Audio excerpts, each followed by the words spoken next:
I said, it's always your own, right? Mm-hmm. Sometimes it be your own people that get you. So look,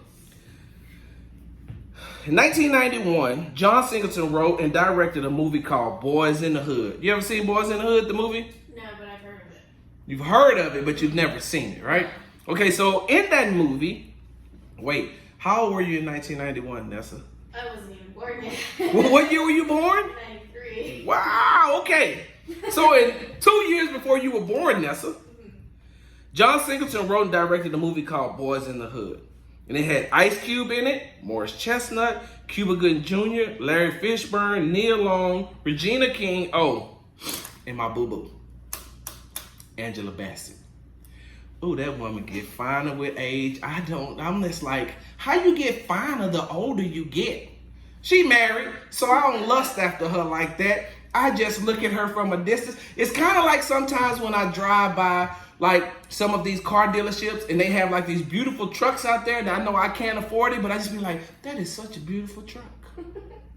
So that's how I look at Angela Bassett. You know who Angela Bassett is? I'm looking her up right now. Oh my God, Nessa, you're gonna have so much Black History homework. By the time February comes, you're gonna be over here singing, lift every voice and sing. I'm gonna get Nessa to sing the Negro National Anthem before not too long. So, but in the movie, right, Trey, who's played by Cuba Gooding Jr., there's a scene in there. There's a scene where Cuba Gooding Jr.'s character, Trey, is accosted by a police officer, a black police officer, who puts his gun to his neck and says some very, very, very bad things that I can't say on air. The black police got the gun to his neck. Mind you now, Trey wasn't doing nothing. In the movie, Trey's the good guy. Trey is the good guy in the movie. Ice Cube, Doughboy, he the gangster. Trey's just trying to get out of the house get out the car to go to his girlfriend's house. Bam, black police pull up, bam, got the gun to his neck. Right? Hold on. You ever seen the movie Straight Outta Compton? No. You've heard of it though. Heard of it. It's about the rap group NWA. So they were in the studio recording, right? And I guess, if I'm not mistaken, I may have it off just a little bit. I don't know how everything transpired to them being on the outside of the studio, but they were on the outside of the studio. The police pulled up, right? Made them all get on the ground. And while they're all on the ground, the black police officer is talking to them the worst. Wow. And when I say talking to them, you ever heard the song F the Police? Yes. Ice Cube wrote that song right after he came from being outside in the front.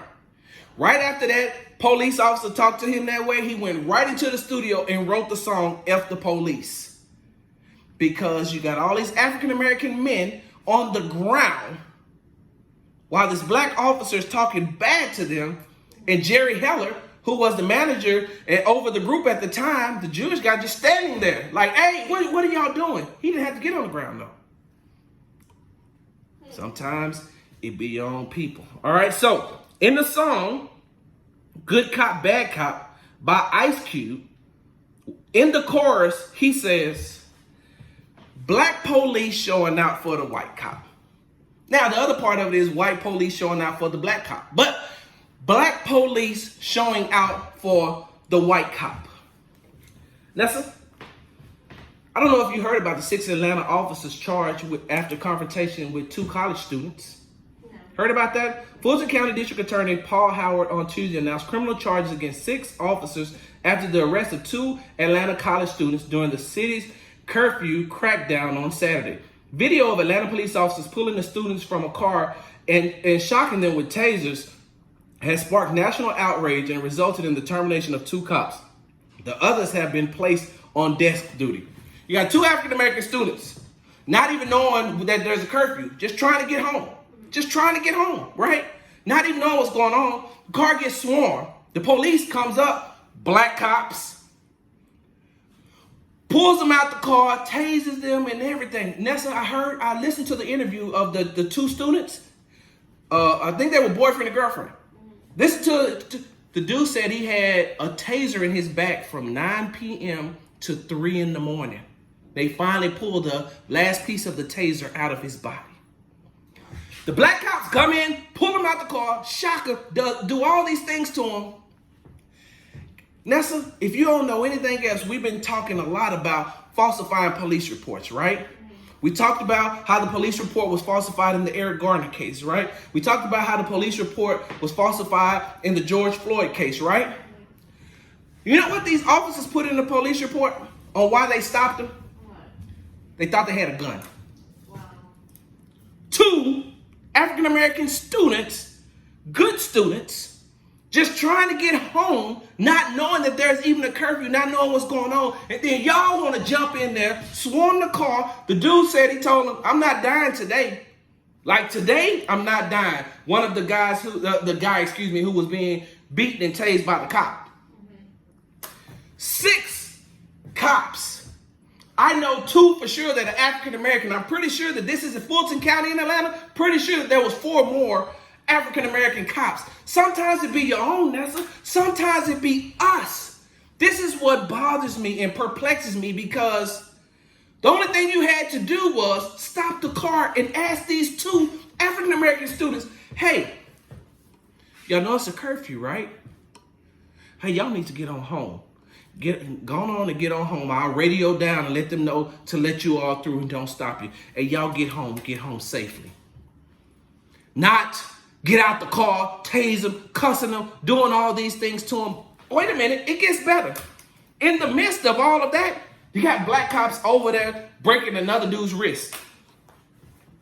Nessa, I listened to the young man who was, hold on. The victims were 20-year-old Spelman College student, Tanaya Pilgrim, and 22-year-old Morehouse College student, Messiah Young. When I listened to Messiah this morning and listened to him talk on the interview that he did on CNN, he started crying.